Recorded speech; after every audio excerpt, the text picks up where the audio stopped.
by the title, I'm going to be giving you my tips and tricks that I use along the way to get long, healthy hair. I'm going to show you the length of my hair and also show you from the back, just to show that there aren't any extensions or anything like that, for those that may be speculating.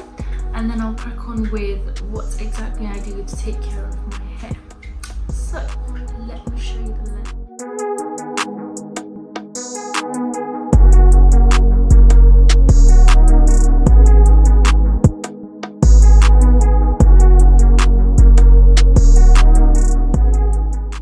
So my first trick that I use to be able to get long hair, I used organic cold press coconut oil. So you can literally use any brand as long as it's organic, cold pressed and raw. The reason why I say cold pressed is because heat tends to burn out all the nutrients that oil naturally has. So what you want to do obviously is preserve those ingredients so that you can actually use it on your scalp so that it's absorbed by your hair follicles. I'll show you the one that I'm currently using. I tend to buy a big jar so that it can last me for quite some time, and it actually works out a lot less costly when you buy a bigger jar and use it for quite some time. So the one that I'm currently using is the 7 Hills Whole Foods extra virgin organic raw coconut oil. The second step is the technique that you use to be able to make the most of the coconut oil. So what I mean by this is, for example, you must warm it up, but how you warm it up also matters. The way that I warm up my coconut oil is I literally just grab a spoonful or two, depending on how thick your hair is. You don't want to put too much if you've got really thin hair. Use a couple spoonfuls of the oil and I put it into a small round bowl, and then I get some water boiled up in a pan and literally just put the bowl into the water, so that way you're steaming the oil rather than using any other method that might actually remove the nutrients that come with the oil. I do let it cool down for a bit before I apply it onto my hair, because otherwise you may end up burning your scalp. What you want to do is use particular hand motions to be able to help the hair absorb all the goodness from the oil.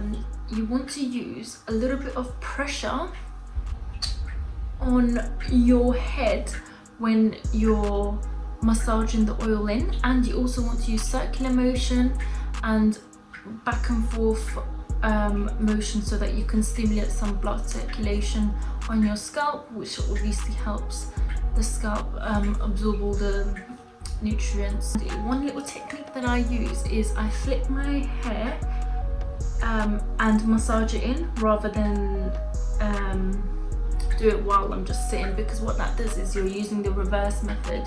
When you flip your hair down, obviously, have you ever done that where when you get back up your face is all red? Well, that's because all the blood circulation is just rushing to your head and your face.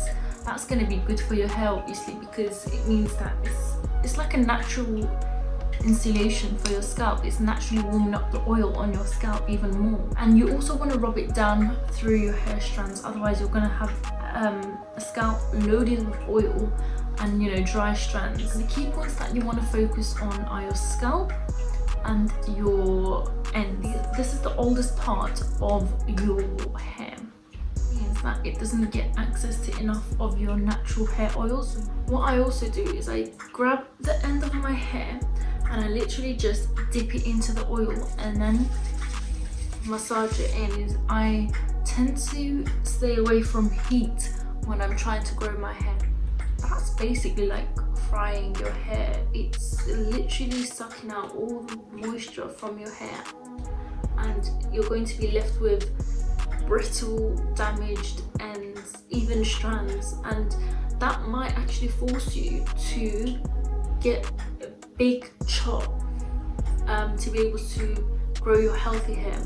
So the reason why, obviously, when you go to the hairdressers and they see your hair and it's like all damaged and they tell you to go a certain length, like it's a lot shorter than what you expect and what you want, is because what they're trying to do is preserve all the healthy hair and let that grow out. Otherwise the rest is just dead and you're just going to get damaged ends splitting right up to the strand. Don't get a trim unless your hair is so damaged, because the whole point of a trim, they say, is to grow healthy hair. But if you are naturally growing healthy hair anyway and then you're getting a trim, you're basically undoing all the progress. I stopped going to the salon and, you know, getting a trim, and my hair has grown so much since then. I've just let it grow on its own, just left it alone. And aside from that, I've also been obviously consistent with my hair care regimen. If you must use a hairdryer, what I would definitely suggest is use the hairdryer, but on the cool setting. And one little tip I can give is when you're drying your hair, use the dryer downwards as opposed to all over your hair, because what that's going to do is it's going to control the frizz a little bit more. Because even people with straight hair, like our hair does, you know, frizz up a little bit when we're using a lot of power and a lot of heat or whatever. I definitely suggest that you air dry your hair more often. So the other thing is rice water. So this one is basically when you know, wash a bit of rice, whether it be basmati, jasmine or whatever it may be, and then let it sit for a day in a jar in water and put it into a spray bottle. And once you wash your hair after the shower, you just want to spray it onto your hair. Avocados mixed with olive and coconut oil. So I think you can just get avocado oil for this, but I literally just grab some organic avocados and get some extra virgin olive oil and, you know, the coconut oil that you've been using. Slice the avocado in half, mash everything into tiny bits. If you want to, you can also just mash it with your hands or with a masher to get it into tiny, you know, like a thick but liquidy consistency, to be able to apply it onto your hair, because you don't just want avocado sit on your hair, you want it to actually be massaged in. I don't know what the word is, you get my idea, you get the point. So once I mix all of these, I literally just apply it onto my hair, and I leave it on for at least, I would say, 2 hours. I have slept with it on once with my shower cap to protect my pillow obviously, and then just washed it out the day after in the morning. Brush your hair on a daily basis and start from the end upwards, because what you're doing otherwise by brushing it from the top is you're pulling your hair, which is going to snap it. Whereas if you do it from the bottom, you're detangling your hair, and then eventually when you take out all the knots and tangles and all that stuff, then you can brush your hair from the top to bottom, because then it will just run smoothly through the brush and you're evening out all your scalp oils onto your strand, which is going to give that glossy look, and it's going to provide the nutrients from the hair oil onto the strands rather than just the scalp.